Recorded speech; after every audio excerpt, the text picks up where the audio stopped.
Bonjour à tous. Alors bienvenue sur cette première vidéo de présentation d'Edit GPX, l'outil de création et de modification de traces de Visu GPX. Donc sans en plus attendre, rendons-nous sur Edit GPX. Voilà, donc l'objectif aujourd'hui sera de vous montrer comment est-ce qu'on peut simplement créer une trace en utilisant le moteur de routage et comment enregistrer la trace puis la retrouver dans son profil. Voilà, donc dans la version premium, Edit GPX vous propose une dizaine de fonds de cartes. Plaçons-nous par exemple sur Open Topo et centrons-nous sur notre position ou sur la ville de notre choix. Par exemple, Grenoble. Alors voilà, le moteur a trouvé Grenoble et peut nous y centrer. Alors l'objectif de la journée, pour moi, sera de faire le tour du Mont Raché à vélo, et donc j'aimerais connaître la distance et le dénivelé. Donc je vais commencer à tracer simplement. Alors je vérifie que je suis en mode trace. Je me place sur le départ en utilisant la roulette de la souris plus ou moins, et je commence simplement à cliquer sur la carte le long de mon itinéraire. Donc pendant que je clique, automatiquement vous voyez que les altitudes sont récupérées, et donc à droite j'obtiens un graphe sur lequel je peux me déplacer et il y a un curseur qui suit sur la partie gauche. Donc pour l'instant j'ai fait 0,67 km et 49 mètres de dénivelé. Je peux, si je veux, déplacer ce graphe n'importe où ou le ranger en recliquant dessus. Alors je continue à tracer mon itinéraire. Bon. Alors on voit que c'est quand même assez fastidieux, donc je vais directement passer sur les outils de routage automatique d'Edit GPX. Donc pour l'instant j'étais sans routage, je vais passer sur le mode vélo de route proposé par le routeur OpenRoute.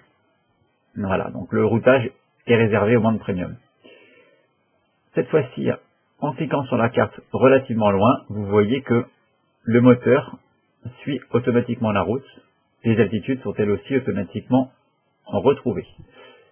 Et donc je vais cliquer sur ma carte, je peux du coup dézoomer et faire un travail beaucoup plus rapide. Voilà, donc j'arrive sur le col de Vence et puis je vais redescendre sur ma position A. Alors ici le moteur de routage me fait passer par les petites routes. Moi j'aimerais passer par la route principale, donc je vais simplement faire un bouton de droite sur la carte pour annuler la dernière opération. J'aurais pu aussi utiliser la flèche pour annuler la dernière action. Et je vais forcer le moteur de routage à passer sur cette partie de route. Voilà. Et je clique jusqu'à mon point de départ. Et voilà. Mon itinéraire est terminé. Je peux voir qu'il fait 18,6 km et 581 mètres de dénivelé. Je vais pouvoir le renommer en utilisant le panel de gestion de traces en bas à gauche. Donc, tour du Raché. Voilà. Et voilà, je vais maintenant pouvoir enregistrer le résultat. Donc, soit en téléchargeant simplement le fichier, voilà, pour le récupérer dans mon GPS, ou en l'envoyant vers Visu GPX. Voilà, donc me voilà dans l'interface Visu GPX, je retrouve ma trace, je retrouve mon profil, je retrouve éventuellement la pente, appréciable pour les cyclistes, je retrouve le nombre de points, les dénivelés, les altitudes.